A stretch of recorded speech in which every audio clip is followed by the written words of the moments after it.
Hey guys, it's Destiny and Happy New Year to everyone. I hope your New Year's is going good so far. And I thought we'd start the new year off with tier list review. I just want to see where the new placements are made, if there are any new placements, and also where characters like Ruan Mei and Xueyi are placed. And I'd love to know all you guys' thoughts on basically what you think about the placements and where you'd possibly place characters. I just like making these videos so we come together as a community to just discuss our thoughts.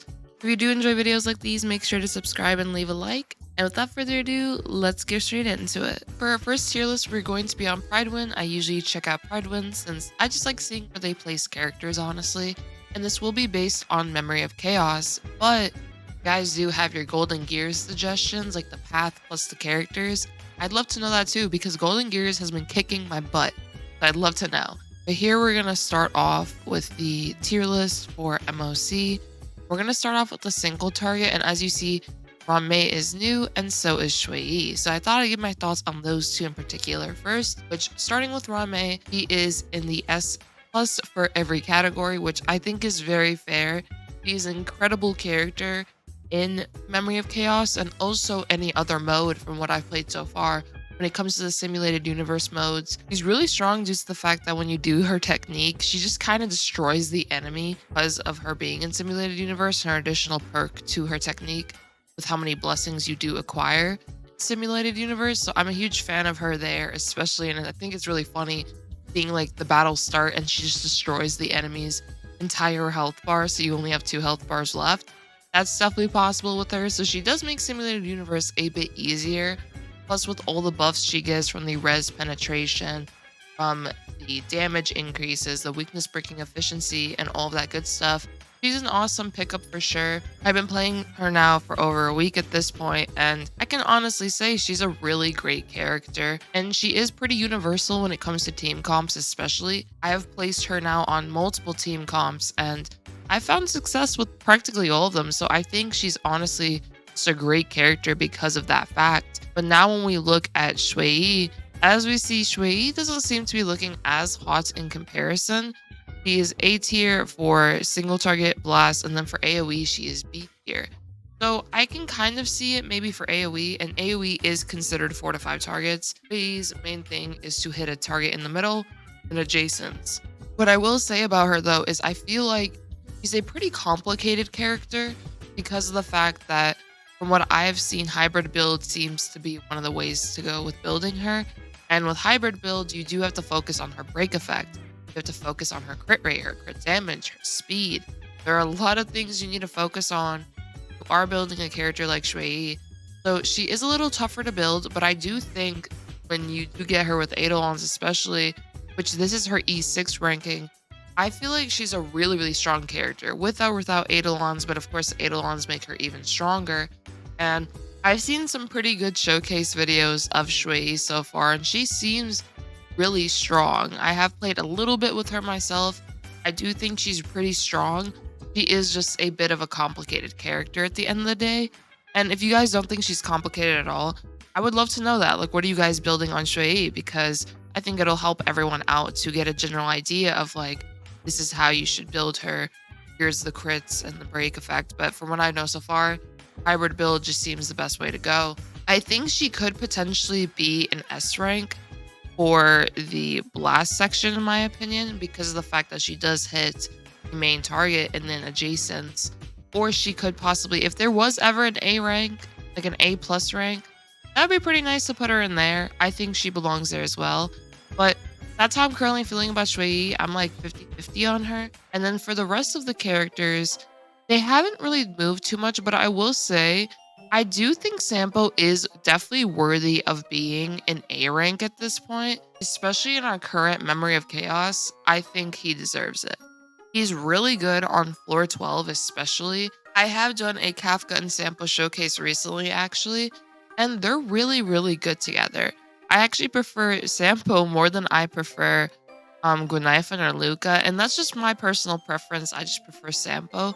But I think he's just he's just a cool dude. So he's really good with his DOT vulnerability, and he's just great at being able to consistently have wind shear on enemies. So I personally love Sampo, and I will be making a showcase with Sampo on his own very, very soon in particular.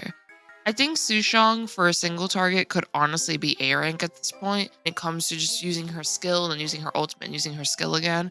Especially if you do pair her with a character like Ruan Mei. Sushong definitely got more powerful, I feel like, with the release of her.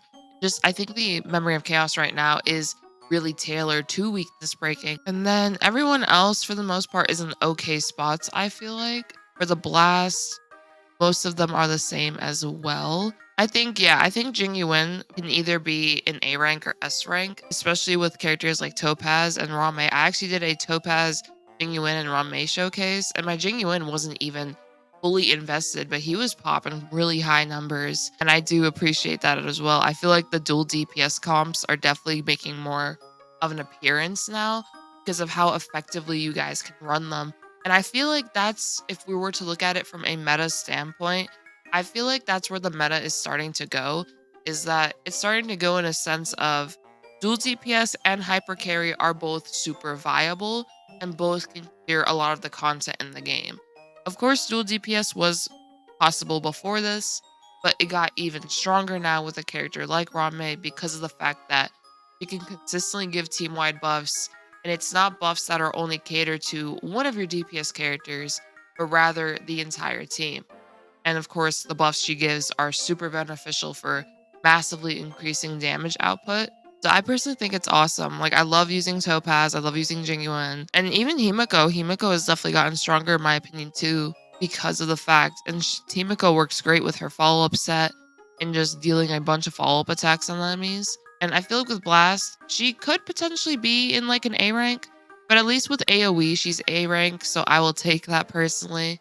And then everyone else is basically in the same slot as before. I think they're okay placements.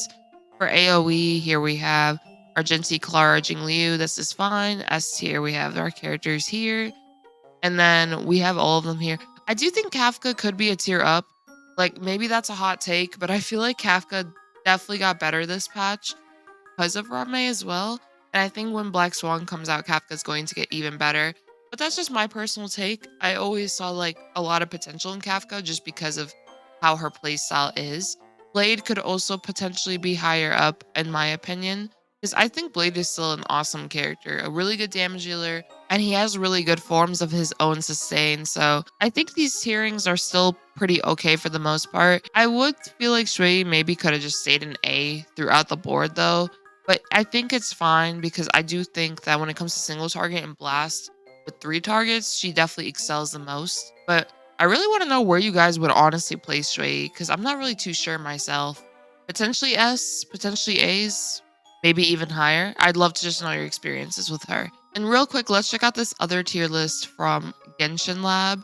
And they just have all the characters basically like this. So just off the bat, I do think our SS tier, which is basically double S, I think this tier is pretty good. I think all the characters in here practically deserve to be in here now that I'm looking at it.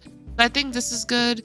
The S tier, as we could see, I think Blade could be in the SS along these characters. I think it's okay that he's at least in S tier. Then we have Bailu, Japard, Hanya, Woho, Topaz, and Numbi, I definitely agree with. Jingyun, I agree with. Clara, I can agree with as well. Yeah, now that I'm looking at this tier list, I'm not gonna lie, I do agree with a lot of the placements. And I noticed that this tier list actually has Sampo higher than Godaifen and Luca, which is the opposite of the Pridewind tier list when it comes to, like, let's just go to single target, for example. Sampo's in B, while these two are in A, but in this tier list, it's flipped. So I kind of want to know that as well. Do you guys feel like Sampo should be A and Gwynaifen and Luca should be in B? Or do you think all of them should just be in A rank? I feel like they could all be in A rank, but I do think Sampo in particular, I think minimum should be in A rank at this point. Then we have Welt. I think Welt could honestly be an S because Welt has been honestly kicking butt. He's really good right now. Himiko A. I think a lot of these placements are okay. I would bump up Sushong. I would bump up Welt. And I would maybe bump up Gwynaifen and Luca in the A as well. I think this tier list is definitely pretty nice as well. They do definitely have similarities. I just noticed that Kafka, though, is now in the double S, which I can agree her being an S or maybe even double just because of her as a character. And also we have our reasonings as to why. some of the characters are placed where they are. What do you guys think? Do you agree more with this tier list, or do you guys more agree with this tier list? I'd love to know what you guys think currently of like just the meta in general, and just share all your thoughts once again. I think the meta right now is pretty fine. I'm loving how dual DPS is way more relevant now. All the combinations of characters like Topaz and Tingyun, Topaz and Himiko. I really want to see Topaz and Dr. Ratio, or just what dual DPS comps may exist with Dr. Ratio as well. I think that'll be really fun to see. But I hope you guys enjoyed this video. Make sure to subscribe if you did and leave a like. And also, if you guys want to catch me streaming the game live, make sure to check me out on Twitch. I will be leaving it in my pinned comment and also my description for my link. And I hope all of you have a great one like always. Peace.